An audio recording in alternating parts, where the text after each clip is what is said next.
Well, good afternoon, folks. Welcome back to the farm. Now that we're after Christmas here, I thought I would share with you one of the things I got for Christmas. And it's not really what I got for Christmas, but it is this DEWALT 20-volt chainsaw. Pretty little, slick little unit. I thought it was right uptown. This is actually not what I got for Christmas, but I traded what I got for Christmas in for this. So a little bit of backstory about the battery operated chainsaw. My mother-in-law about a year ago bought a still single-handed cordless pruning saw that she really loved. And my father-in-law right around the same time bought a Milwaukee 18-volt cordless chainsaw or battery operated chainsaw with an 18-volt battery in it, and seemed quite like that. So for Christmas this year, all the boys got a Milwaukee 12-volt. It was an 8-inch saw, so it was somewhere between a pruning saw and, you know, something that you can kind of use for something a little bit bigger. But anyways, really cool tool, and I actually contemplated keeping it. I wasn't going to trade it for one of these. I was going to keep it. However, every single power tool I own is DEWALT, right? I got the whole set. I got drills, I got drill drivers. Over here I've got the recip saw with my chisel tip on it. Somewhere around, oh yeah, over here I got the skill saw, right? And it's all cordless, all battery operated. So I thought, man, this Milwaukee saw is really cool. However, now I got to have a whole different charging bank. If I have a dead battery, I've either got to buy a second battery to have a backup, or I got to wait an hour and a half or whatever, 45 minutes, whatever it takes to charge this thing, right? Whereas right now I've got multiple battery chargers for the DEWALTs. I've got like 6 batteries on the go. So if a tool dies, you know, I'm constantly in rotation, and it really works for me. So I looked at price point. The price point for that Milwaukee 8-inch saw was actually $375. I looked at PV Mart and had this puppy on, and by the time you pay taxes and everything else, $377. So what's a toonie between friends? So anyways, what I thought was really cool about this one versus the the single-handed 8-inch saw, so still makes the single-handed one. It's really light, very easy to use, has a very small battery, very well balanced, but it isn't really good for pruning, or for doing much more than pruning, sorry. So you're going to take like a small twig about this size and you can prune it quite easily. But the chain actually, the motor for the chain stalls out around 6 or 7 pounds of applied pressure. So it's not very much, right?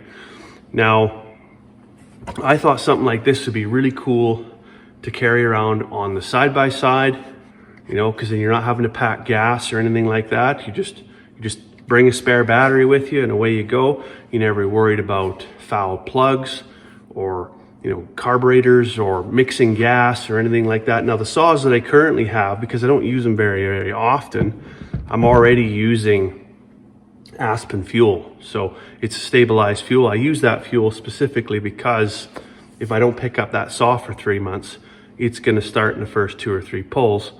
And that's ultimately what we want to achieve, right? Is to be able to start it easily and go to town. But that stuff's like $35 a gallon. So not really an economical option. So I thought this was pretty cool. Now what's really cool about this one is that, okay, it's fully two-handed just like a regular saw. Now it has a 12-inch bar. So I can actually go to work with this thing. I can actually do something with it. Has a chain brake, right? The DEWALT the Still and the Milwaukee don't have chain brakes. The Still actually has a top guard on it, so you can't accidentally put your hand on it. But still, nevertheless, it doesn't have a brake. So if there's any kind of kickback, you know, there could still be issues. And there's still a potential to run that thing down into your femoral artery or whatever kind of bad decisions you're going to make. The other thing that's really cool about this one, right here, bar oil, right? Seems like, of course, a chainsaw's got bar oil. Well, in fact, neither the Still nor the Milwaukee options have a bar oil reservoir. Both of them actually say that you have to pre-oil your chain every single use.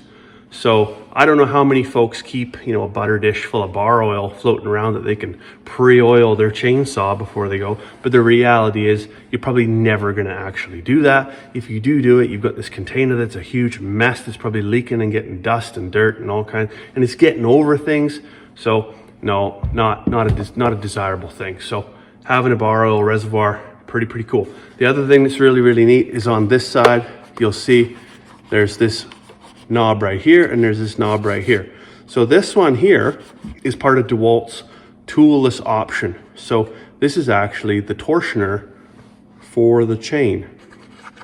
So I'll just go ahead and take this cover completely off, and it's quite a few threads, but it'll allow you to see in there. Take that right off and you can see everything in there. So yeah, if I want to tighten or loosen the chain, I just do it with that right there. So I don't need to carry the wrench or anything like that. You'll recall, obviously, with a gas powered saw, you have to carry the wrench that, you know, you can use this for the spark plugs as well. It's got the screwdriver end for tensioning your bar. No more. You don't have to do that anymore at all. Tighten that back up, just like that. Now, one thing that's not so cool, I can pick up any one of my saws and, you know, I'll do everything but juggle with them pretty much. I'm not quite that skilled, but I can handle them ambidextrously. The one thing about this DEWALT saw is it has this safety switch right here, but you'll look on the other side, there's no safety switch. So if you're right-handed, it works great because you can hit it with your thumb, boom, boom. But if you're left-handed, you'll need to do things a little differently, which I'm sure a lot of left-handed folks are used to, but it would be really cool if DEWALT, if they were ever going to upgrade their design, was to put a dual-sided toggle for a safety switch so that it could allow left and right-handed people to use it. But anyways, there it is in a nutshell. Kick the bar back. So seems like it's got lots of jam. I do have a tree that is laying over a section of fence. So what I'm going to do is I'm going to take this on the skidoo outside. It's winter time, perfect time to try and use this. And we're going to see if we can cut that tree off the fence with this saw. So out here in the field here now, I had to skidoo down in order to get down here, but you can see this big honking poplar tree that's come down. I don't know if it was a windstorm or a big snowstorm or whatever. Anyways, regardless, here it is laying on the fence. Every farmer knows the pain of this, right? Well, let's fire up this little yellow saw here. See if we can't make some magic happen. DEWALT's claim is that this saw can cut 90 4x4 treated 4x4 posts. So we should have absolutely no problem bucking through a couple of branches, and that one, that's probably about 6 or 8 inches, the actual trunk of that tree. So should be able to make short work of that and should have lots of battery left when we're done. So I don't got to choke anything. I don't got to pull on anything. I just make sure the chain brake is off and I'm ready to go to work.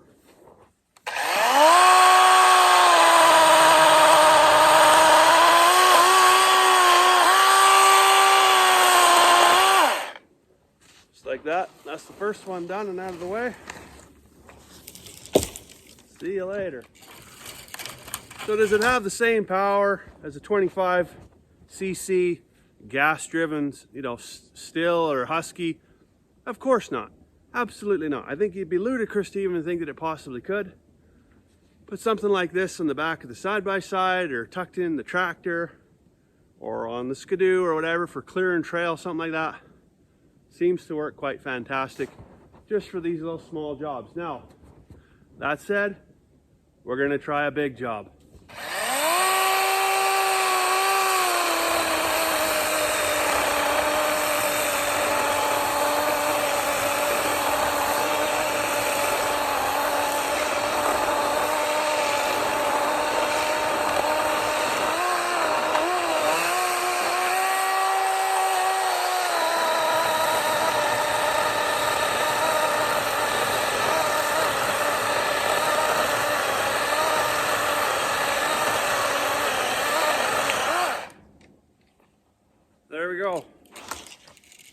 cut. Now, of course, I got to hop the fence and go cut the other half. That's going to be a bit of a pain in the butt because, of course, once I make that cut, this fence is going to want to spring back up, and I might be looking at a 6-mile walk around the fence if I can't get my leg over top of the wire.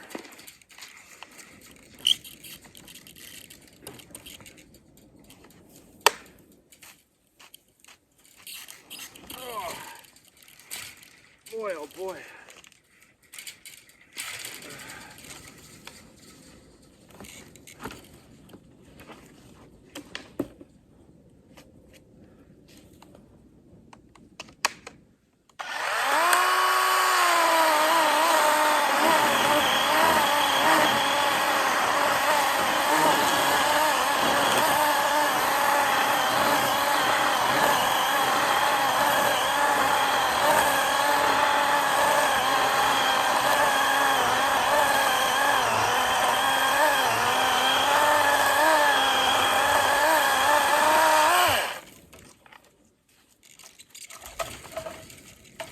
There you have it. Oh, it's a splendid piece of firewood for next year.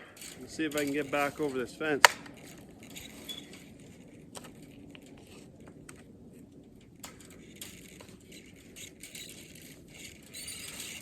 Woo-wee! That's the business end. Ah, man, I am not as flexible as I used to be.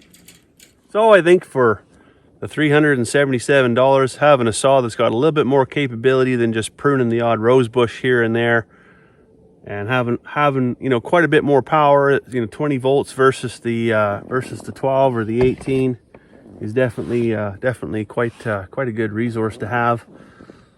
But of course, you know, like I said, it's not going to compare up to a gas powered saw. That's a for sure. But I mean, I'm also not going to have to mix gas. Like I said, I'm not going to have to deal with pulling. I'm not going to have to deal with choking. I'm not going to have to deal with rough idling, any of that kind of stuff.